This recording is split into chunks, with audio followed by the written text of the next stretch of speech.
A very good morning to dear students.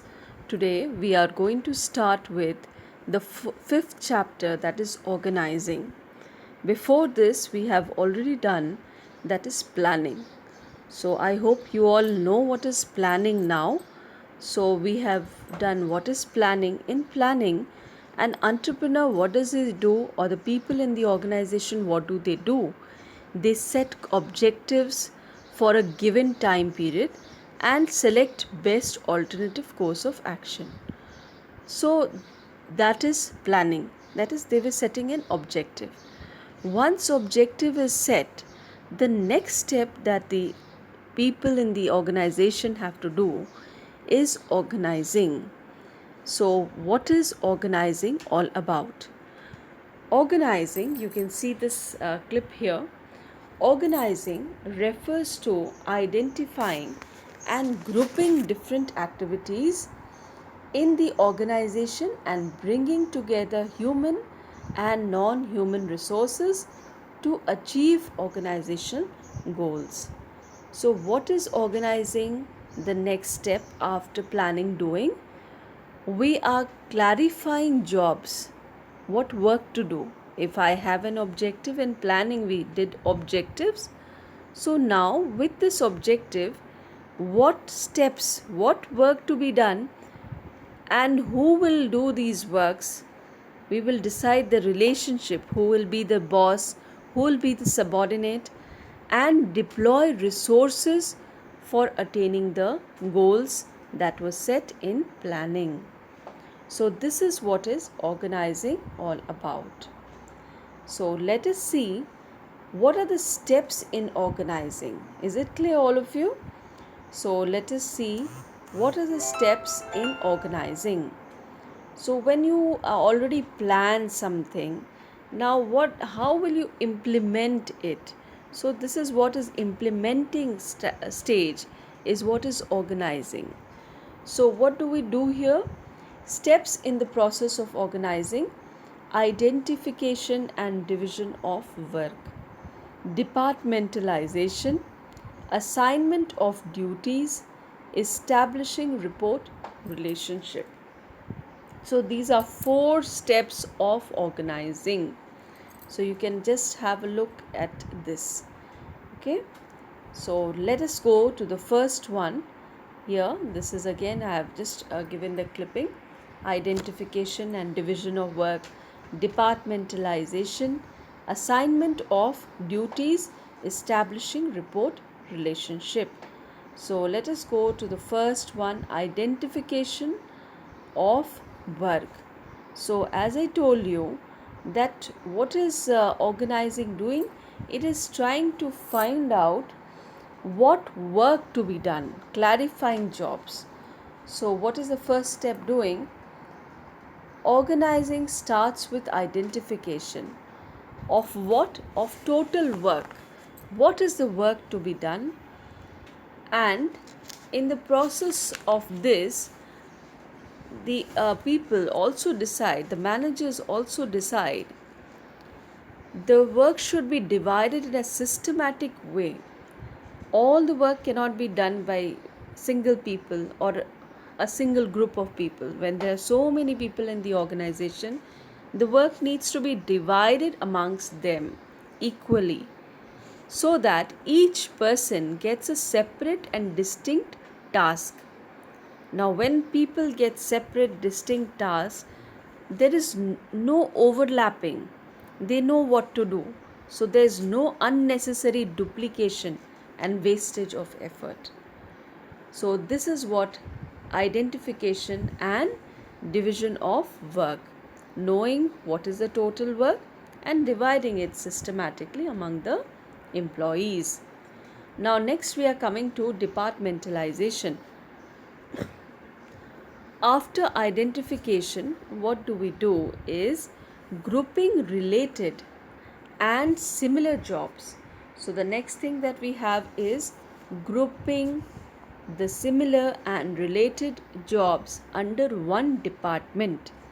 So this is known as departmentalization or departmentation.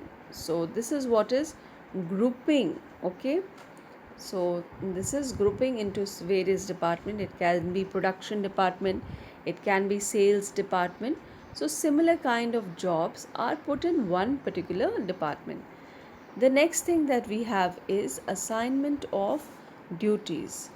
So once you have known, divided the various departments, people should know in each department what work to be done.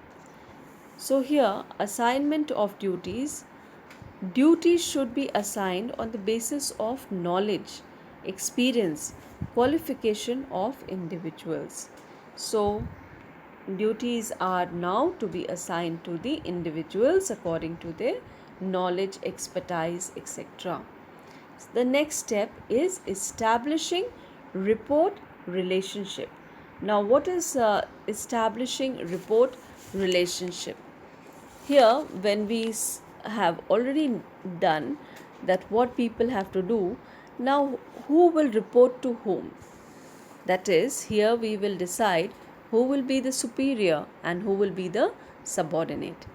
So there is need to create a superior subordinate relationship.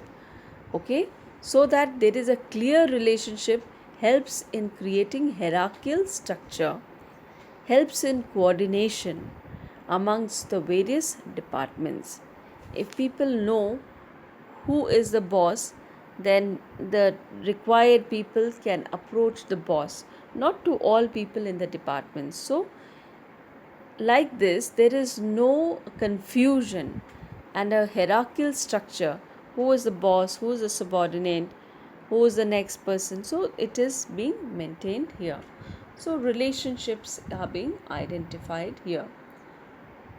So next that we are having, so these were the steps in the process of organizing. So we go to the next that is part, that is importance of organizing.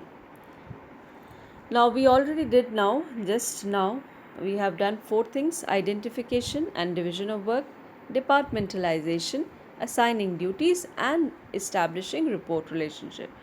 Now why is it important? Why do you think that these steps we have to do in organizing? Is it really required for an organization to be successful? So let us just see what is the importance of organizing.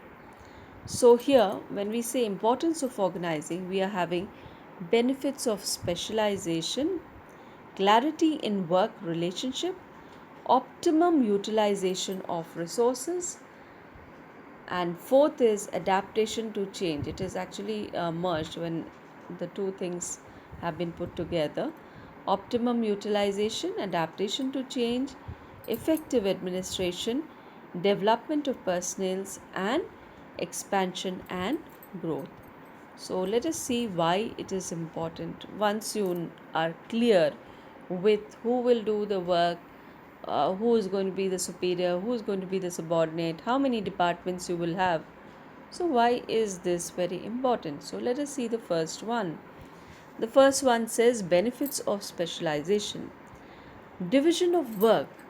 When you have divided the work amongst the people, so the workload has been shared amongst the people, and this increases productivity. And not only this, repetitive. In division of work, one person is doing the similar kind of work again and again. This leads to specialization, means he becomes more efficient in his work. Next that we are having is clarity in work relationship. So once each person knows his superior, from whom he has to take orders, a person should know from where he has to take orders. Everybody should not instruct one worker. So once they know that each person knows his superior from whom he has to take orders, clarity is there in superior subordinate relationship. So this helps in fixing responsibility and avoids confusion and conflict. So there is clarity in superior subordinate relationship. So finally, who will be the responsible person for the job? It will definitely be the superior. So here this avoids confusion, conflict. So clarity in work relationship is happening with organizing. The next thing that we have is effective administration. So organizing provides a clear description of jobs. So, if how is effective administration possible when there is clear description of jobs, clarification of authority, who is a boss and who is responsible to whom? It helps in effective administration by avoiding confusion, overlapping of work, etc. So once people know what work, who is doing the work, so it is avoiding all kind of confusion.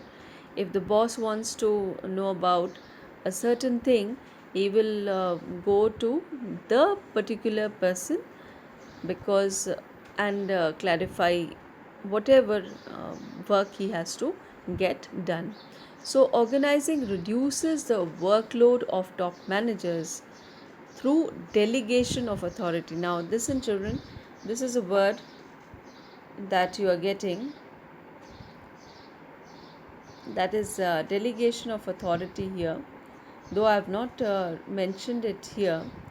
But what is delegation, you should know. In future also we'll be just describing this. Delegation of authority refers to process of sharing of task. Means a task is given to a boss, so once the task is given to the boss, it has been shared with the boss is going to share it with the junior. With this, he the top one management is relieved from the routine affairs and can concentrate on administration. So this is also a part of effective administration. So it provides a clear description of jobs and avoids confusion, etc. Next we are having is optimum utilization of resources. With clarity in job, individual knows in advance what they are supposed to do. It avoids confusion, duplication of work, and motivates employees to put in their best. Next we are having is adaptation to change, and organization operates in a dynamic environment. You must be knowing dynamic meaning, that is a very it keeps on changing. So organizing,